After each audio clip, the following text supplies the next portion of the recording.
Madame, Monsieur, bonsoir. Très heureuse de vous retrouver. Voici les titres de l'actualité de ce dimanche. La foire commerciale intra-africaine, une occasion pour renforcer la coopération sud-sud avec la conclusion ce dimanche de plusieurs accords. Des contrats de plusieurs centaines de millions de dollars ont été signés. Les détails dans un instant.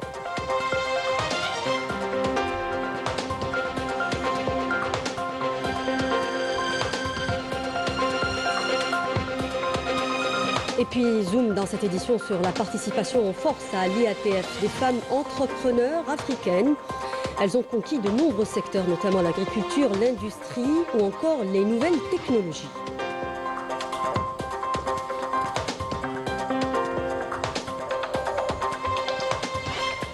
Industrie mécanique avec un fleuron de l'industrie nationale, l'usine Magie de Ruiba, qui a su garantir une production couvrant la demande locale et renforcer les capacités nationales dans ce domaine.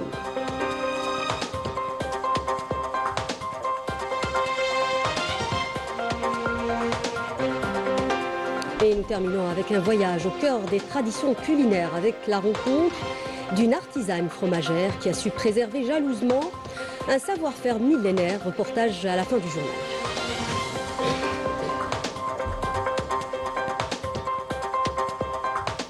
Bienvenue à tous, très heureuse de vous retrouver. Le Premier ministre par intérim, Sifé Grib, a reçu ce dimanche au palais du gouvernement le ministre du Commerce, de l'Industrie et de la Concurrence de la République d'Afrique du Sud, Park Sto, en visite en Algérie dans le cadre de la participation de son pays à la foire du commerce intra-africain.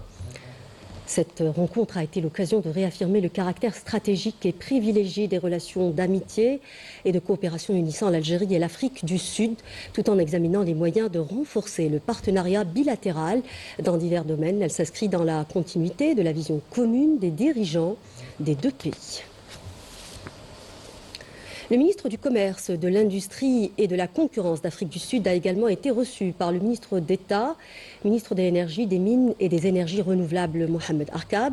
Cet entretien a été l'occasion d'examiner les moyens de renforcer les relations de coopération d'exception entre l'Algérie et l'Afrique du Sud dans les domaines de l'énergie, des mines et des énergies renouvelables. Des relations qualifiées par les deux parties d'historique et de solides. Elles ont d'ailleurs réaffirmé leur engagement à poursuivre le renforcement du partenariat bilatéral, à l'élever à des niveaux supérieurs en application des conclusions de la visite d'État effectuée par le président de la République d'Afrique du Sud en Algérie en 2024. La 4e édition de la foire commerciale intra-africaine, l'IATF 2025, a débouché sur la signature de plusieurs contrats d'investissement. Ce sont des partenariats industriels, commerciaux et académiques de plusieurs centaines de millions de dollars qui ont été conclus, ce qui reflète l'ambition commune de faire du commerce intra-africain un moteur d'intégration et de développement pour le continent. Amira Sefta. À l'IATF, le succès ne se mesure pas seulement à l'ampleur de la participation, mais surtout à la valeur des contrats et accords conclus. Et les résultats ne se sont pas fait attendre avec la signature de plusieurs protocoles d'accords et de partenariats stratégiques. Parmi eux, un contrat de 480 millions de dollars liant l'entreprise ivoirienne JSB Électrique à la société Sogélux. Autre partenariat de 300 millions de dollars conclu entre Intel Algérie et Morphone Electronic Technology du Nigeria, ainsi qu'un accord de coopération prévoyant l'exportation du savoir-faire technique algérien vers la Côte d'Ivoire, pour une valeur de 100 millions d'euros sur 5 ans. Des chiffres qui confirment la dimension économique de cette rencontre et ouvrent de nouvelles perspectives pour la coopération africaine. Cette mise en relation, cette signature vient dans le cadre d'une volonté politique au départ, aussi bien au Sénégal de développer l'industrie en local que de l'Algérie aujourd'hui et de développer les échanges interafricains. C'est dans ce cadre-là que M. Kobibi, qui est le représentant du groupement Ciel, et que moi, qui suis le représentant de la Fédération sénégalaise des entreprises électriques, on a commencé à échanger pour voir comment les entreprises algériennes et les entreprises sénégalaises peuvent développer. Aujourd'hui, l'Algérie confirme la qualité de ses produits à travers l'exportation de ses équipements vers la Côte d'Ivoire. La valeur du contrat s'élève à près de 100 millions d'euros, un contrat établi après 2 années d'efforts et de négociations.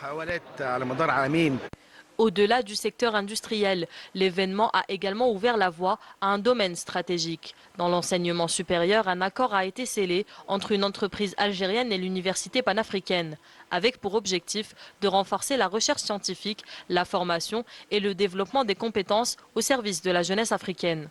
Donc, هذه اتفاقية مع الجامعة الإفريقية, ça rentre dans le cadre de la mise en place des normes, l'harmonisation des normes. Actuellement, المشكل تاع les échanges commerciaux في الاتحاد الإفريقي اللي راه مجمدوه هو l'harmonisation des normes. La convention va permettre l'emplacement des étudiants en stage, va permettre aussi faciliter l'employabilité, construire les compétences requises aujourd'hui, former une élite au continent.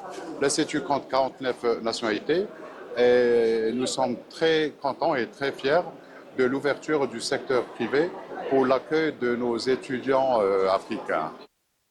Avec la diversité des secteurs représentés et la pluralité des initiatives lancées, l'IATF confirme son rôle de plateforme incontournable pour promouvoir le commerce intra-africain et accélérer l'intégration économique du continent, en s'appuyant sur les potentialités de ces marchés et sur une vision commune de coopération à grande échelle.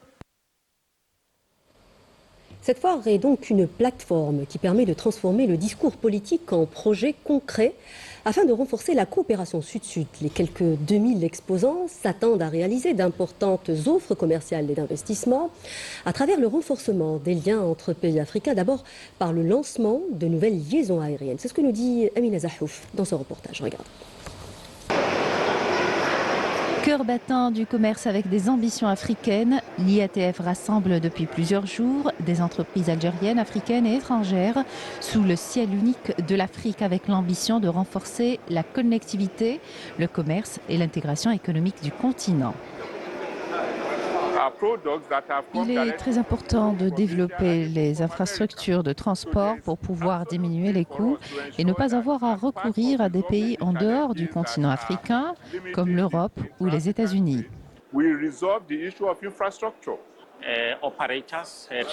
Un des défis que nous devons relever, c'est de faciliter les passages au niveau des frontières. C'est un coût pour les opérateurs économiques. Il faut fluidifier et faciliter les transactions de l'Afrique du Sud vers l'Afrique orientale. En tant que sharika privé, on couvre 5 pays, le Bénin, le Togo, le Burkina Faso, le Mali. C'est des pôles d'excellence, c'est des pôles d'attraction. Il faut des comptoirs pour recueillir l'exportateur, il faut des comptoirs, il sait où est-ce qu'il va. Depuis ces dernières années, l'Algérie accélère la levée des obstacles intra-africains au commerce et à l'investissement en développant, entre autres, ses connexions aériennes dans le but de faire d'Alger un hub aérien stratégique. C'est une importante opportunité pour nous aujourd'hui d'accéder au marché algérien et vice-versa. Il existe une ligne aérienne directe entre nos deux pays. C'est en partie une solution pour les problèmes logistiques entre l'Afrique de l'Ouest et celle du Nord. On produit différentes sortes de sacs. Nous proposons nos produits à différentes compagnies algériennes. Le plus important pour nous aujourd'hui est de distribuer notre produit en Algérie comme on l'a déjà fait pour le Danemark ou les États-Unis. Je suis venue avec des produits intéressants, certifiés 100% naturels. Je suis aujourd'hui à la recherche de distributeurs en Algérie pour commercialiser mes produits. 2 milliards de dollars d'offres commerciales et d'investissement, c'est ce à quoi s'attend la foire du commerce intra-africain pour cette 4e édition à laquelle participent plus de 2000 exposants.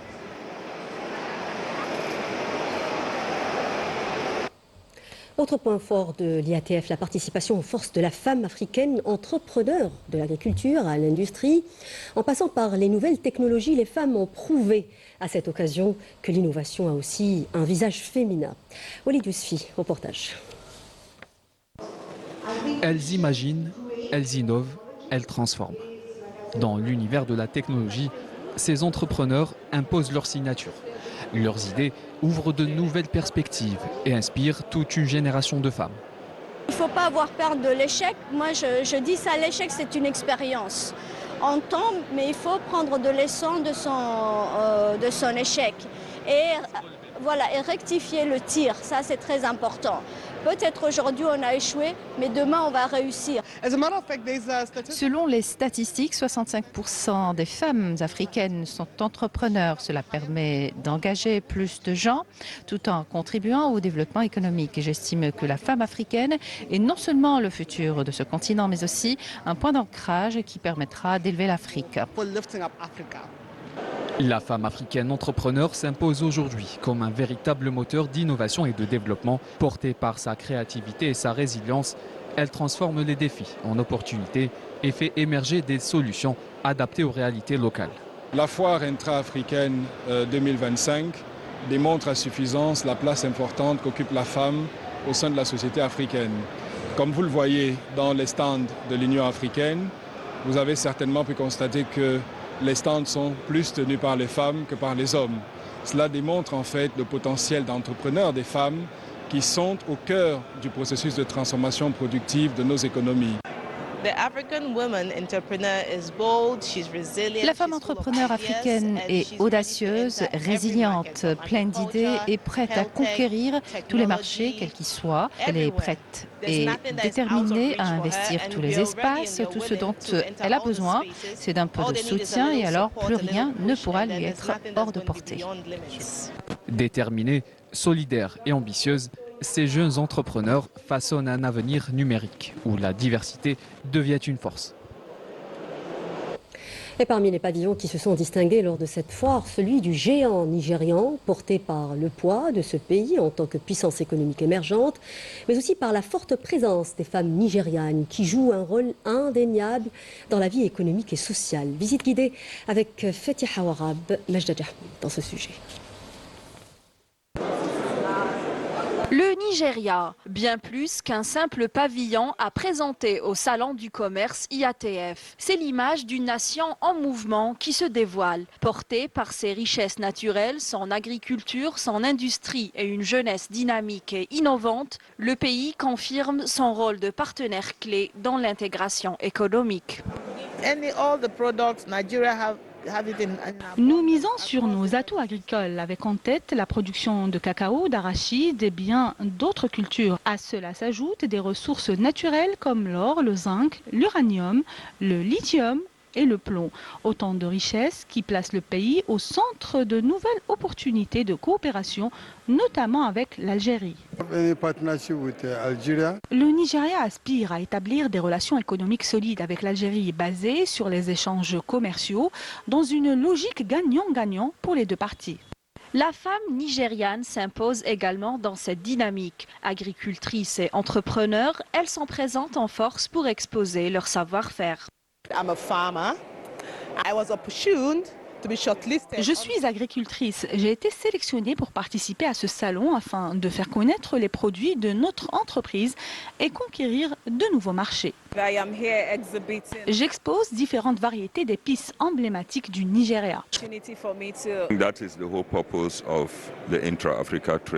Ce salon illustre la volonté de renforcer l'interconnexion des économies africaines.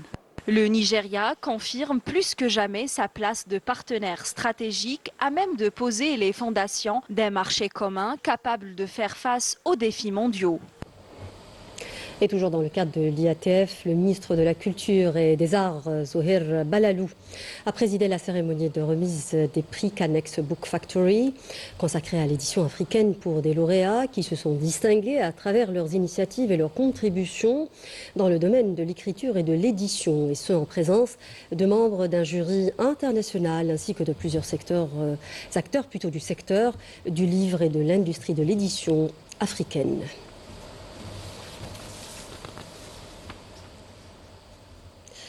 Nous nous intéressons à présent à un pôle important de l'industrie nationale, en l'occurrence l'usine Magie, implantée au cœur de la zone industrielle de Ruiba. Grâce à une longue expérience et à des équipements modernes, l'usine a su garantir une production couvrant la demande locale et renforcer les capacités nationales dans le domaine des industries énergétiques. Raouf Hamouch. Implantée au cœur de la zone industrielle de Louiba, l'entreprise publique Magie, pionnière dans la fabrication de réservoirs métalliques, est l'un des fleurons de la mécanique et de la métallurgie en Algérie. Capitalisant une expérience de plus de 90 ans, elle s'impose aujourd'hui comme un acteur industriel de premier plan. Nous proposons une large gamme d'équipements, cuves de stockage, citernes pour carburant et GPL en partenariat avec Naftal, silos métalliques ainsi que des réservoirs destinés au secteur du forage, sans oublier les stations mobiles de carburant. Les secteurs du forage. Mais l'entreprise va encore plus loin. Sa nouvelle stratégie prend forme avec un projet inédit, la fabrication du tout premier séparateur triphasé en Algérie. Un équipement actuellement en phase d'achèvement, appelé à révolutionner le secteur énergétique national et à hisser encore plus haut l'expertise industrielle du pays. Le premier séparateur qui va être fabriqué en Algérie et qui a été fabriqué par l'entreprise Magie en développement avec l'entreprise Sonatrach. Cet équipement de pointe permettra de séparer le pétrole brut en 3 composantes essentielles. Le brut, le gaz et l'eau extraits de gisements pétroliers. Derrière cette prouesse, une richesse humaine, des équipes qualifiées qui assurent précision et rigueur pour livrer un produit fiable et certifié de haute qualité. Le processus démarre avec les plans fournis par les bureaux d'études de l'entreprise. Viennent ensuite la découpe, la préparation, l'assemblage, la soudure, puis une deuxième phase de montage avant de passer à l'atelier de peinture. Grâce à un apprentissage continu, j'ai pu acquérir un savoir-faire et consolider mes compétences. Entre diversification de la production et innovation, Magie Rouiba affirme plus que jamais sa position d'acteur stratégique au service de l'économie nationale. Au Proche-Orient, la crise humanitaire continue de s'aggraver dans la bande de Gaza. Les autorités sanitaires palestiniennes ont fait état ce dimanche de la mort de 5 Palestiniens, dont 3 enfants, à cause de la famine et de la malnutrition dans l'enclave palestinienne soumise à une agression génocidaire sioniste et un blocus étouffant. Par ailleurs, 14 Palestiniens sont tombés en martyrs et d'autres ont été blessés. Aujourd'hui également, dans des bombardements des forces d'occupation sioniste sur la ville de Gaza. Le bilan de l'agression génocidaire menée par l'occupation sioniste contre la bande de Gaza depuis le 7 octobre 2023, rappelons-le, s'est alourdi à 64 368 martyrs et 162 367 blessés, ont indiqué les autorités sanitaires palestiniennes. Et à l'étranger, en France, à la veille du vote de confiance à l'Assemblée nationale, le Premier ministre français, François Bayrou, se retrouve au cœur d'une tempête politique. Son plan d'ajustement budgétaire pour 2026 est contesté par une opposition déterminée. C'est le compte rendu de Meissa Lebouhela. Regardez. J-1 avant le vote de confiance à l'Assemblée nationale, François Bayrou se trouve au centre d'une tempête politique. Face à une opposition unie et à des sondages catastrophiques, son gouvernement navigue en eau très trouble. Le Premier ministre français a engagé la responsabilité de son gouvernement sur un plan d'ajustement budgétaire drastique pour 2026. Plus de 44 milliards d'euros de coupes. Un pari risqué alors que la majorité est fragmentée et que les partis d'opposition de l'extrême droite à la gauche ont d'ores et déjà annoncé un vote contre. Là, ce que nous propose M. Bayrou, c'est pas quelque chose qui vient aider les personnes qui sont en difficulté. Chaque fois qu'on parle augmentation des salaires, par exemple, on nous répond c'est pas possible, pardon, il n'y a pas d'argent, etc. Ça ne se décrète pas parce que dans le privé, ce sont les chefs d'entreprise qui décident. Très précisément, le SMIC, c'est un décret. Donc ça se décrète. M. Bayrou, oui, pour le SMIC, tout le monde n'est pas au SMIC. Oui, mais enfin, M. Bayrou est en train de signer des décrets pour faire payer les gens qui font des transports hospitaliers et par contre signer un décret sur l'augmentation du SMIC, c'est pas possible. Face à ce défi, Bayrou multiplie les apparitions médiatiques dans une ultime tentative de raviser l'opinion. L'échec du vote de confiance est perçu comme une quasi-certitude. En cas de défaite, il devra démissionner. La suite reste incertaine, nommer un Premier ministre ou organiser des élections législatives anticipées et dans les 2 cas, ouvrir un nouveau chapitre d'instabilité politique. L'inquiétude gagne également les marchés. L'instabilité à venir fait vaciller l'économie et alimente la crainte d'un affaiblissement durable de l'attractivité économique. La France se trouve donc à un tournant décisif. L'avenir se jouera dès demain à l'Assemblée nationale. Affaire à suivre. Et je le disais en titre, je vous propose à présent un voyage dans le temps, au cœur des traditions culinaires. Allons à la rencontre de Malika, une artisane fromagère qui a privilégié le goût et la qualité à la quantité. Cette artisane préserve jalousement un savoir-faire millénaire qu'elle tente également de transmettre aux jeunes générations en multipliant les formations des futurs talents. C'est ce que nous dit Yassine Hamdi dans ce reportage. Regardez. Au cœur d'un paysage dominé par les grandes laiteries industrielles, une voix singulière s'élève, celle de Malika, qui a choisi de tracer sa propre voie. Dans son petit atelier, elle transforme chaque matin le lait frais en fromage naturel, sain et ancré dans le patrimoine aux saveurs uniques, mariant savoir-faire traditionnel et innovation personnelle. Donc, quand on a la quantité, on n'a pratiquement jamais la qualité. Et les gens, ils sont en train de comprendre que la qualité peut venir je dirais, d'une sélection des produits, d'une sélection des recettes et surtout du bio. Son pari, résister à l'uniformité du goût imposée par l'industrie de masse et redonner aux consommateurs le plaisir d'un produit authentique façonné à la main. Nos ancêtres ont sauvegardé des recettes. Comme on connaît le Jbel Narfas, c'est un fromage ancestral qui est connu sur les hauts plateaux, donc de Boussaada jusqu'au sud. Chez nous, chez les Mouzabites aussi, il y a un fromage aussi ancestral qui est très très très connu, qui est très très vieux, qui est la takmarit. Qui est un fromage qui est pris l'après-midi, le soir, qui est fabriqué à la maison par les femmes et qui est pris avec du thé. Chose qui est étonnante, mais nous on associe aussi le sucré salé. L'histoire de Malika ne s'arrête pas aux frontières de son atelier. Son ambition est claire, faire voyager son fromage à travers toute l'Algérie et demain peut-être au-delà des frontières. Malika incarne aujourd'hui un modèle de persévérance et d'audace. Par son parcours, elle prouve qu'il est possible de transformer une passion en entreprise durable. Et avec ce fromage traditionnel, nous arrivons au terme de ce journal. Merci de l'avoir suivi au nom de la rédaction qui l'a préparé. L'info continue sur Canal Algérie. Prochain point de l'information à 20h en langue nationale. Je vous retrouve demain à 19h. Excellente soirée sur notre chaîne. Au revoir.